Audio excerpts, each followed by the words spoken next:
At 47, she moved through the world carefully, as if she were a guest in rooms she had every right to occupy. Men no longer looked twice. When they did, it was with a kind of polite curiosity, the way one might admire a painting without considering buying it. Friends meant well, but their words always carried the same quiet verdict: "You're lovely, but love has already passed you by." She lived alone in a narrow house with creaky floors and too many books.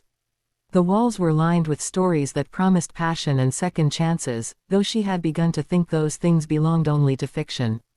Each morning, she dressed neatly, choosing clothes that wouldn't draw attention. Each night, she told herself she was content. It was easier than admitting how lonely silence could feel. When her sister called, frantic and guilt-ridden, Clara listened without interrupting. A ranch in trouble, papers in disarray, 1 month, maybe 2. "You don't have anything tying you down," her sister said gently. The word stung more than intended. Still, Clara agreed. She always did. The ranch was nothing like she imagined. The land stretched wide and unforgiving, the air dry and sharp. The house smelled of leather, dust, and old wood, lived in, but neglected. Clara set her suitcase down and smoothed her jacket, suddenly aware of how out of place she must look. That was when she saw him. Eli Mercer stood near the kitchen doorway, tall but tense, weight favoring one leg. His face was weathered, eyes guarded. He didn't smile. He didn't offer pleasantries or that forced charm Clara had come to expect from men who felt obligated to be kind. "You must be Clara," he said, voice rough from disuse. "Guest rooms down the hall. Supper's at 6 if you're eating." That was it. No lingering glance. No judgment. No disappointment. Clara thanked him quietly and walked past, heart doing something strange and unsteady. It shouldn't have mattered. And yet, for the first time in years, she felt something close to relief. He hadn't seen her age first. Eli Mercer woke before dawn, the way he always did, pain already humming through his knee like a warning siren. He lay still for a moment, staring at the ceiling, measuring whether the day would be manageable or punishing. Experience had taught him there was no real choice, only endurance. The ranch demanded movement whether his body agreed or not. He swung his legs over the bed slowly, jaw tightening as his injured knee protested. The scar tugged, a reminder of the day everything split into before and after. Before, he had been fast, fearless, admired. After, he was cautious, quiet, and alone. The divorce papers sat folded in the drawer beside his bed. He never opened them anymore. He didn't need to. The reasons were etched into him. Not enough money, not enough future, not enough of the man he used to be. By the time he reached the kitchen, the sky was just beginning to pale. He paused when he noticed the light already on. Clara stood at the counter, sleeves rolled up, hair pulled back, methodically washing a mug. She startled when she noticed him, then smiled, soft, unassuming, without expectation. "Sorry," she said. "I didn't want to wake you." Eli shrugged, reaching for the coffee pot. "Ranch wakes me." She laughed quietly, and the sound lingered longer than it should have. He noticed things he hadn't meant to. The steadiness of her movements. The way she didn't hover or apologize for being there. Most women he'd known either tiptoed around his silence or tried to fill it. Clara simply existed alongside it. They drank coffee in companionable quiet. Eli found he didn't resent the presence of another person in his mornings. That unsettled him more than loneliness ever had. Later, as he worked the fence line, his knee flared sharply. He cursed under his breath, bracing himself against a post. The old frustration surged, anger at his body, at the life that had narrowed without asking permission. From a distance, Clara watched. She didn't rush over or call out. When she finally approached, she handed him a bottle of water without comment. "Take a break," she said, not as an order, but a fact. Eli met her eyes, expecting pity. There was none, just understanding. Something shifted then, quiet but unmistakable. For the first time in a long while, Eli wondered what it might be like to stop surviving, and start letting someone see him as he was now. The days settled into a rhythm neither of them had planned but both began to rely on. Clara worked through boxes of neglected paperwork at the dining table, sunlight spilling across yellowed receipts and old ledgers. She brought order without announcing it, stacking files, making lists, leaving neat notes where chaos had lived for years. Eli noticed the changes the way a man notices a fence that no longer sags, quietly, with gratitude he didn't quite know how to voice. Mornings became shared coffee on the porch. Afternoons were filled with the scrape of boots on dirt, the sound of wind through grass, the occasional lowing of cattle. Clara learned the land slowly, asking questions without pretending she already knew the answers. Eli found himself answering more than necessary, surprised by how easy it felt. One afternoon, a goat escaped its pen. It happened fast. One moment everything was calm, the next there was a blur of movement and indignant bleating. Clara gasped, then laughed, skirts gathered as she took off after it without thinking. "Don't run," Eli called, already limping after her. "He likes the chase." Too late. The goat zigzagged between fence posts, darted past the barn, and sent both of them into a breathless pursuit that ended with Clara slipping slightly in the dirt. Eli reached her just in time, grabbing her arm to steady her. They froze. Her hand rested against his chest. His grip lingered on her sleeve. For a heartbeat, neither moved, the air between them charged with something neither had expected from such a ridiculous moment. Clara pulled back first, laughing again, though her cheeks were flushed. "I suppose I'm not cut out for ranch life." Eli smiled before he could stop himself. "A real one. You did better than most." Later, as they repaired the fence the goat had damaged, they argued lightly about the best way to secure it. Clara insisted on neat spacing.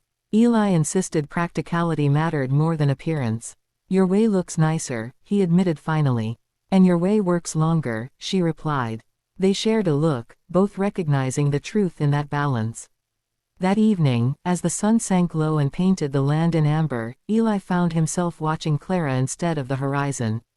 The way she tucked hair behind her ear. The way she stood with quiet certainty, unafraid to take up space. Clara felt his gaze and looked back. This time, neither of them looked away quickly. Something unspoken stretched between them, not desire, not yet, but awareness. The closeness began to feel dangerous, not because either of them crossed a line, but because neither pretended it wasn't there. Clara noticed it first in the pauses. The way conversations stretched, unfinished. The way Eli's eyes lingered a second too long before he looked away. It made her chest tighten with something that felt uncomfortably like hope. She had learned, painfully, what hope could cost. At night, lying in the unfamiliar bed, she replayed old lessons. Men didn't choose women like her, not when younger versions existed, not when time had already etched itself into her skin. Wanting only led to embarrassment. Wanting led to being tolerated, then forgotten. So she began to pull back in small, careful ways. She kept her hands folded when she spoke. She busied herself when he entered a room. She told herself she was being sensible. Eli felt the shift immediately. He'd spent years reading silence, and Clarice was louder than most. He caught himself wondering what he'd done wrong, then scolded himself for caring at all. He had no business wanting more, not with his body failing him, not with the ranch barely surviving. One evening, a storm rolled in fast and violent. Thunder cracked close enough to rattle the windows, and the power went out with a sudden snap that plunged the house into darkness. They found each other in the living room by instinct. Eli lit a lantern and set it on the table. The soft glow carved shadows into his face, making him look older, more worn. Clara sat across from him, hands clasped tightly in her lap. Storms had a way of loosening things people kept tied down. "I wasn't enough," Eli said suddenly, staring at the flame. "For my wife." Clara's breath caught. She hadn't asked, but she didn't look away. She didn't say it outright, he continued. "But you don't need words when disappointment settles in like that." Clara swallowed. "I've been told I waited too long. That men want fresher beginnings." Eli looked up then, really looked at her. "That's not waiting," he said quietly. "That's surviving." The thunder rolled again, closer this time. Clara's eyes burned, but she didn't let the tears fall. She'd cried enough in private for a lifetime. "I don't want to want something I can't have," she said.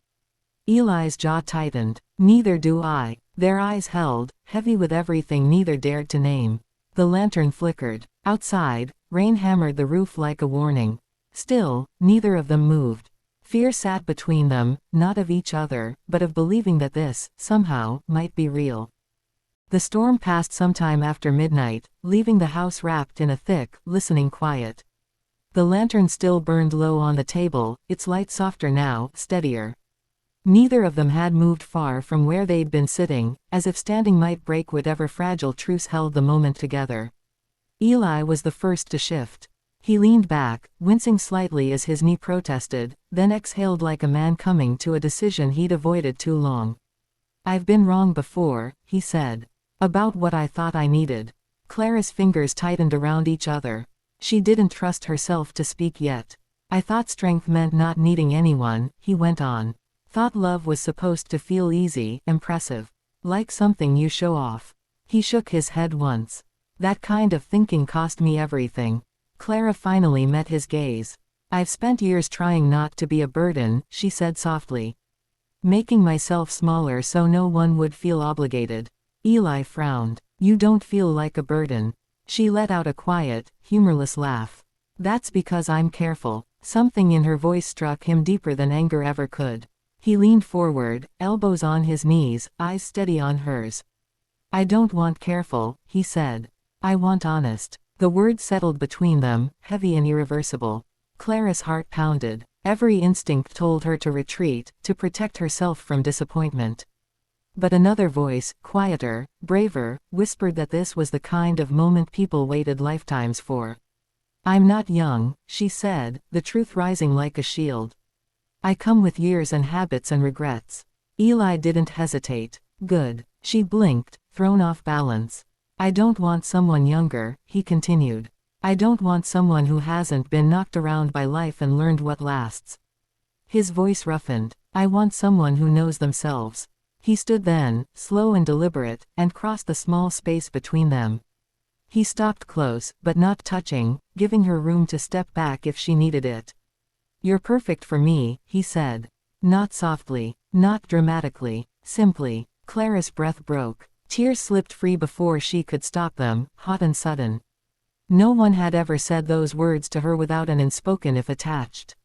Eli lifted his hand, pausing until she nodded before brushing his thumb gently beneath her eye, wiping the tear away. He didn't kiss her. He didn't pull her closer. He stayed right there, solid and patient, letting her cry as if her feelings weren't something to be rushed or fixed. And in that moment, Clara realized something terrifying and beautiful all at once. She believed him. Morning came clear and cool, as if the storm had scrubbed the world clean. Clara stood at the kitchen window, watching sunlight creep across the fields, feeling strangely unmoored. What had been said the night before echoed in her chest, steady and unsettling. She half expected regret to follow, an apology, an awkward withdrawal, but when Eli entered the room, he greeted her the same way he always did.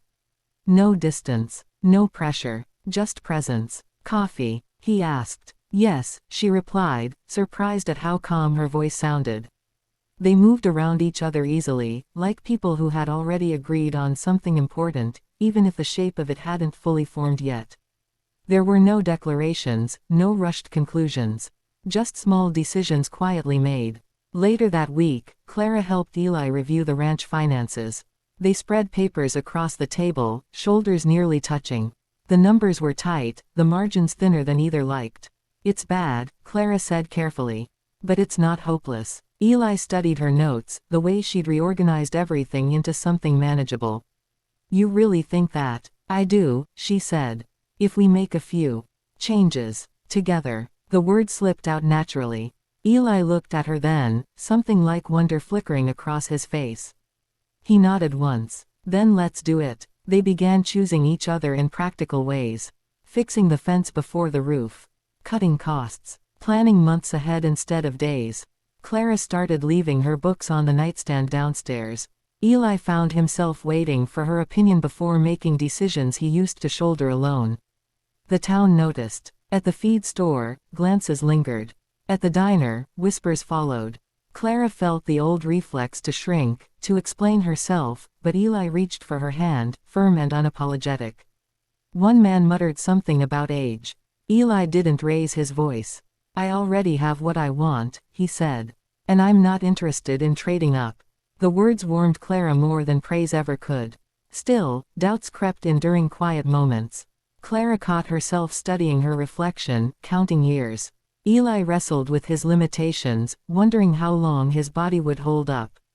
They talked about it, openly, sometimes awkwardly, always honestly. I don't need you to be who you were, Clara told him one night. I need you to be who you are. Eli took her hand, squeezing gently. Then stay. She did, not because it was safe, but because it was chosen. Time moved differently after that, not in dramatic leaps, but in steady, meaningful layers. Seasons turned. The ranch changed with them. Repairs held. Debts shrank. The land responded to care the way people did when they were finally listened to. Clara learned which mornings Eli's knee needed extra time, and Eli learned when Clara needed quiet before speaking. They built their life the same way they fixed everything else, patiently, together. Clara stopped thinking of herself as temporary. She planted a small garden near the house, hands deep in the soil, claiming space without apology. She joined town meetings, spoke when she had something to say, and no longer softened her voice to make others comfortable. The years she'd once tried to hide now felt like roots, deep, grounding, undeniable. Eli watched her with a sense of awe that never quite faded. He'd loved before, but this was different. This love didn't ask him to outrun pain or pretend strength he no longer had. It met him where he stood and walked at his pace. One evening, as the sky burned gold and purple, Clara stood at the fence line, surveying the land they had fought for. Eli joined her, leaning lightly against the post. I used to think I missed my chance, she said. That life had already decided for me. Eli shook his head. Life just waited until you were ready to claim it. She smiled, lines and all, unafraid. They didn't need a grand proposal or a perfect moment. When they chose permanence, it felt as natural as breathing. The ranch became a home not because it was fixed, but because it was shared. People still talked. They always would. But Clara had learned something vital: other people's timelines were not her truth. She was not too old. She was seasoned, chosen, loved. And Eli, watching her walk across the land that had once felt like a burden, knew with absolute certainty. Some love stories don't begin when the world expects them to. They begin when two people finally understand what they deserve, and refuse to accept less.